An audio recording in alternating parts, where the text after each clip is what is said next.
Thank you. And also thank you, Denise, Andre, and all the organizers for such a great initiative. I'm really happy to join you today. So my name is Elvira Shishenina. I'm a quantum computer research scientist at Total, a French multinational energy company. So having a purely academical classical background, I surely can't probably, for instance, consider myself as an expert in the quantum computing. So everything what I'm going to speak today about is entirely subjective and based mostly on my experience and vision of things. But I sincerely hope that it could be helpful for someone who have already started or just thinking about to start this transition from academy to industry and from classical to quantum. So I won't give you a long preface, just want to give a couple of words about my background. So I did my first master in mathematics in Russia, in Novosibirsk State University, in the middle of Siberia. So this school is a part of Russian Academy of Science, and the education there is, I would say, purely fundamental, same as the departments like pure math, chemistry, biology, physics, informatics, and others. So what is interesting is that even if in my mathematical department we had pretty good ratio between girls and boys, it was a complete failure for the physical one. So you can see, and no one actually posed the questions why this is so. And we didn't really know why this physical faculty is so much unattractive for girls. It was just like that. But of course, we had certain like internal jokes or stereotypes such that, for example, if you are very, very smart, you should go do physics. If you are less smarter, you should probably go do maths or chemistry. And if you are not smart at all, I won't continue just in order to not offend anyone, but I guess you got the idea behind. So yeah, there was such a mystery behind this physical faculty, and I think it could potentially affect many people, and especially the fewer students who would like to join this faculty, and that could degrade this situation to even worse. And also, I think that probably it could be at the origin of this, let's say, such natural disbalance or stereotype, but the door to the quantum computing lays through the deep understanding of the quantum mechanics, which I would say nowadays is not completely true because we have already entered to the engineering phases of the quantum computing, which is much more larger in terms of the required competencies. So after the Novosibirsk State University, I moved to France to École Polytechnique in order to do some applied education.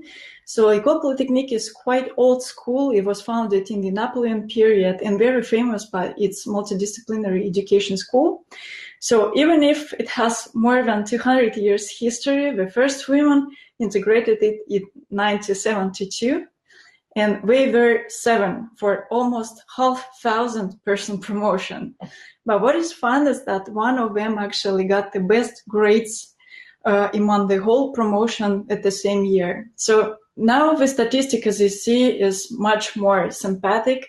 In my year, this ratio was around 12 persons, and now I guess it's something around 16, 17. So very positive dynamics. So keep going, École Polytechnique. I'm very proud of you.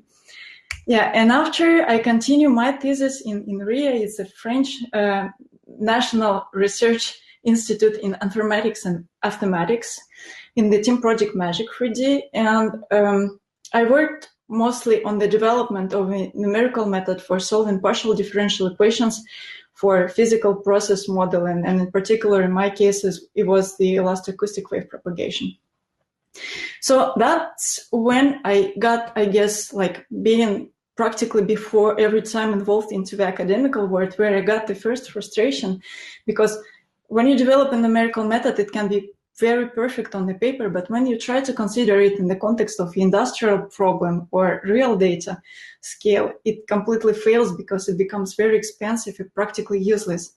So in my case, the biggest problem was the inversion of sparse matrices. And when I started to get interested into the quantum computing, and in particular in the applications to the linear algebra.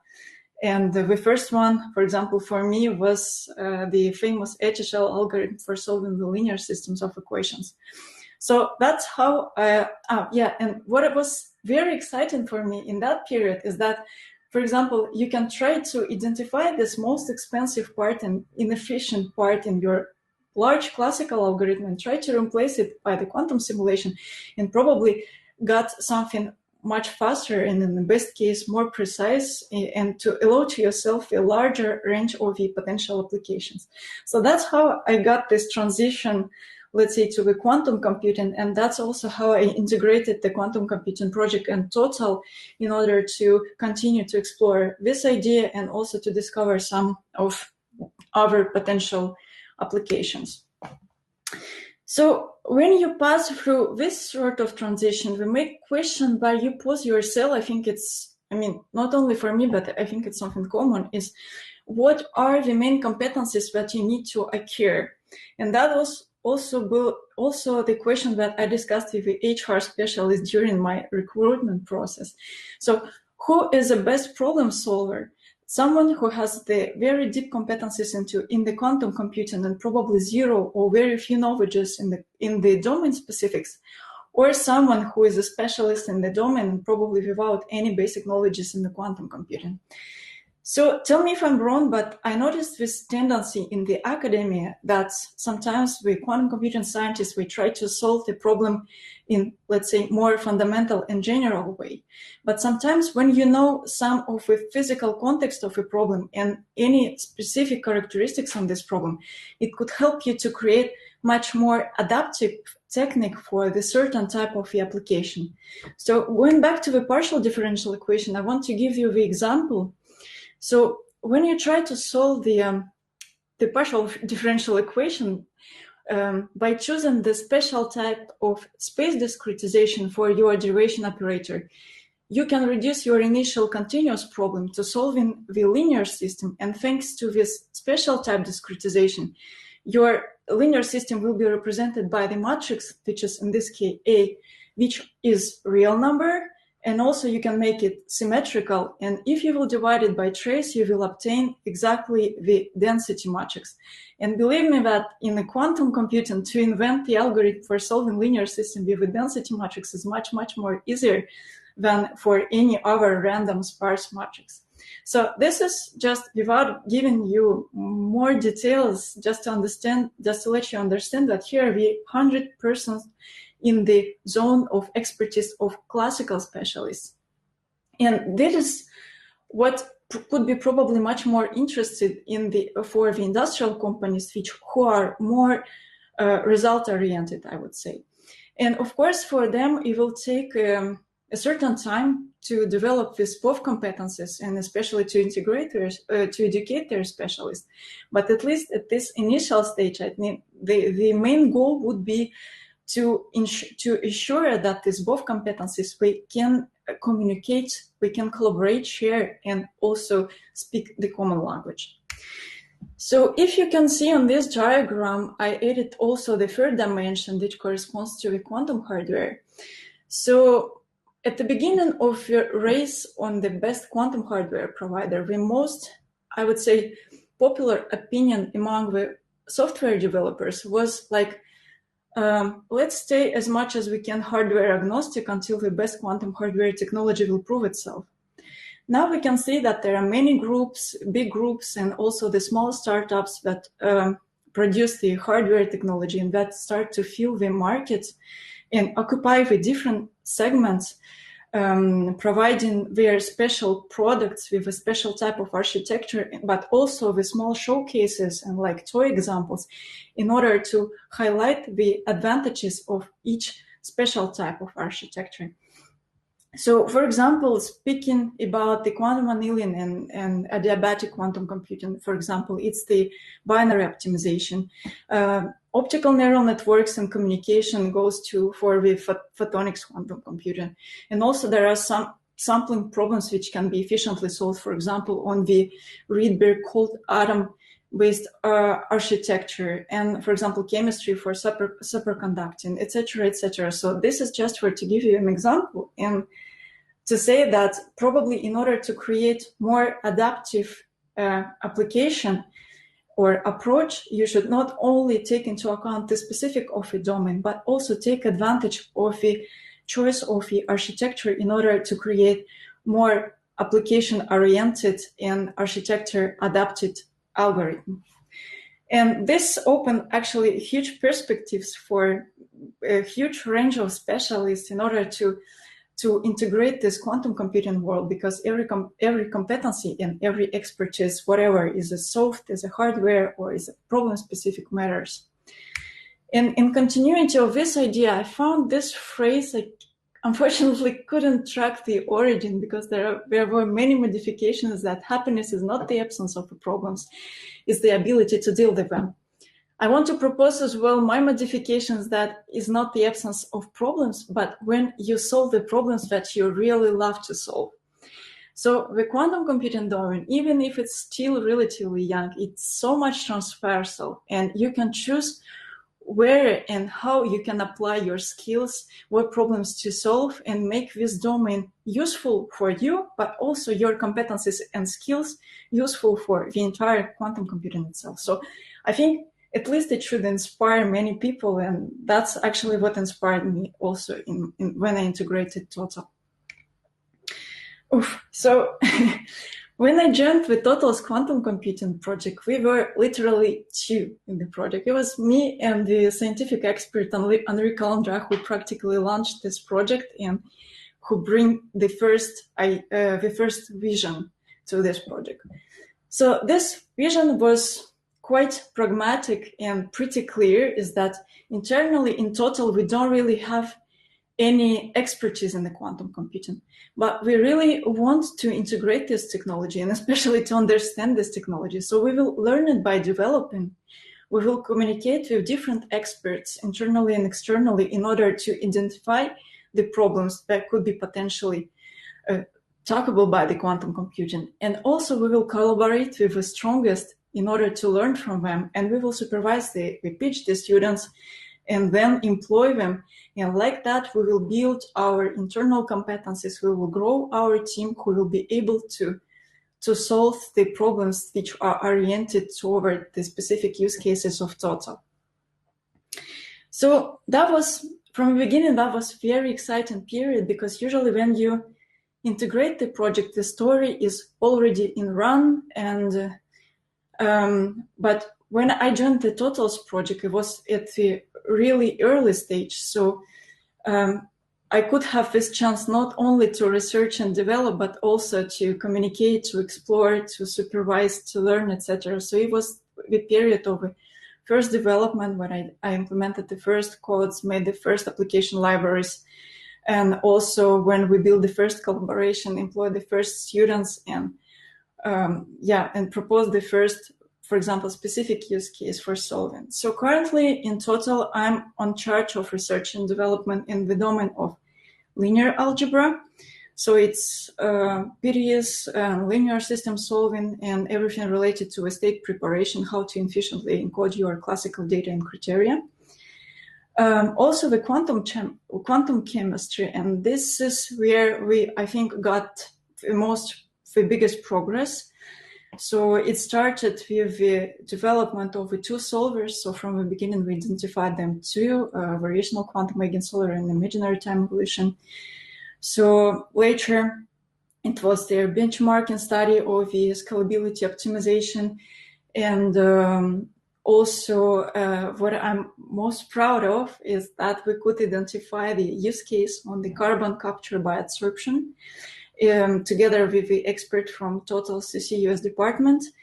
And we happily study it today together with the chemistry team from Cambridge Quantum Computing, because these guys, they have this vision which we share, in particular, that we should keep an eye not only on the quantum technology itself in order to move forward in exploring the potential applications, but also on the classical techniques which could help to us to prepare our initial problems. So for example, in Cambridge Quantum Computing, they have not only a lot of expertise on this, but they already have the implemented classical techniques, and that's where we converged with them that we should merge quantum and classical in order to create more hybrid approaches, in order to move towards more complicated use cases.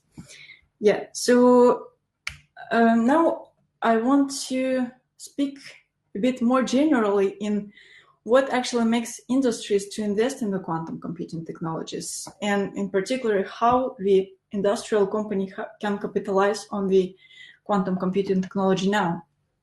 So first of all, it's because the industrial companies, they have these problems to solve faster, more efficient in order to preserve resources, money, time spent, etc. But regarding the actual stage of the quantum hardware, I think it's more or less long-term goal, but it doesn't mean at all that we shouldn't invest in this technology now in order to identify the problematics, prepare them, make the first proof of concepts in order to estimate the time, the resources, and also the choice of the collaborators, and to see how they can be solved in order to show the advantage. And also it will help them to be up to date to the best technologies, and how to say, integrate more efficiently this project into the ecosystem of the company. And the third one, which is I find also important, is the communication. Because the scientific communication was historically predicated on the knowledge deficit model. And I will explain you what is it. So now the quantum computing domain is relatively young yet, and we have a huge lack of knowledges in the society. So every information that you communicate actually is literally absorbed by the society, and it propagates much faster and much fewer than any other information, and in the most of cases even without any critical filters. So I think it's responsibility not only the big actors in the domain of quantum computing, but also like each individual, in order to make the communication proper, more honest, more pragmatic, and to not create these waves of hype what we can observe now. Because practically what we see now, the progress in the quantum computing and the result what we have now, they are impressive itself already compared to what we had, for example, 10 years ago. So when we try to sell them better, it sort of undervalue these results and make this domain probably not that much attractive for our people. So this is also that can be considered as a challenge in order to integrate this technology into the company. There are many other challenges, and in particular that this disruptive technology and the disruptive technologies in general, they are quite limited, and especially because the sure use case which will 100% work sometimes doesn't exist. And that's why it requires for companies completely different return on investment policy and criteria. And as a result, a huge responsibility, because, well, let's say quantum computing technology is not the cheapest one, especially. So that's why this type of technologies, disruptive technology, they are usually integrated into the company by the senior level management in order to reduce all the skepticism of more junior staff, and also to be able to support this responsibility. I don't want to stop on this because I have so much to tell you, but I just want to propose you one book that's called The Innovator's Dilemma. It's quite old one, but I think it's still actual. It explains exactly how the process of adoption of the disruptive technology by the company, which was always based on the sustainable model of business, happens, and why in the most of cases it's like highway to failure. Yeah, and going back to the communication, there is one more reading that I didn't mention here, is on the deficit and dialogue. So it explains the deficit model of science communication, actually, by Simon J. Locke from University College of London. Very, very nice reading, very easy one, actually, and it helps you to understand many things. So regarding the integration strategy, I could probably, well, it won't be discovering for you, but I think there are two main of them, but we probably can be complementary as well. So get the hands dirty and let specialists do their job. And they both have their advantages and risks that I try to represent here. So regarding the second one, sometimes the companies, they are a bit scared to invest heavily into the research, and they want to have this flexibility, let's say, if technology doesn't work, to retract themselves from this investment and from this engagement. And that's why we prefer to send the problems directly to the companies who are much more specialized on solving such type of problems, and then to pay them and then to get back the results. But there is always this risk is that you don't really have an access to the science. So once you modify slightly your problem, you will have to pay twice in order to run it again. And also, before paying, you should also know what are you paying for. So it will definitely requires at least the presence of experts or probably external experts who could estimate this involvement, this engagement, and the spend of resources. And here is where academia actually can help. So there are many differences between academia and industry in terms of research. So for example, in industry, some of the discoveries that were done in the quantum computing from the academical point of view, we were not inly noticed. And the same in academia, as I told you, there is this tendency to solve the problem in a more general way, sometimes without regarding the physical context and also the scale of the problem. So how to accelerate this transition of the competencies between academia and industry, because it could definitely improve the speed of the progress of the domain itself.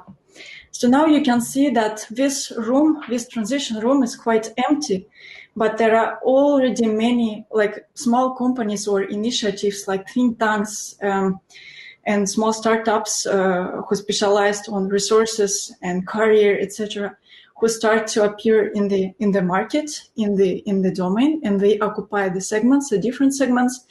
So it's actually a very good way in order to introduce the both worlds together, also by doing networking, creating the communities, and also doing the conferences, webinars, summer school. And also could be helpful as well is to make the resources available, because when we have like the access for the free platforms and free tutorials in order to play ourselves and to get know the domain from the inside, this is totally cool, and I think can inspire many people as well. Also, there is a huge question of employment, how to efficiently find the competencies that you really need. Especially it's a big question for students as well, how to find the internship, how to communicate with employees, etc., etc. So for example, this is the domain of expertise of Cureka, and also with some alumni of the École Polytechnique, we founded the Quantix, is the association which involves the alumni of École Polytechnique who are related to quantum computing technology, like researchers, investors, industrial groups, in order to put them together and to facilitate their communication. So just to finish, the quantum computing is a totally place of diversity, because it's in all the sense, actually, not only gender one. Because it's a growing domain with a huge potential, in the entrance cost is still low, because no one will at this stage ask you like 10 years of experience, but they more likely will estimate your potential to apply, to interact, and to learn. So many resources are available, so don't be shy, educate yourself. It is impressively transversal, and many segments are not yet filled. And don't forget about the honest communication. And the last I would like to say is that now we have many clusters and communities, and we have a lot of different fluctuations, but more global norms and patterns are not yet defined in the domain of the quantum computing. So it's of us, of people who are already involved in this domain, to create these new norms and to make the quantum computing a place for diversity in the future. Yeah, thank you very much.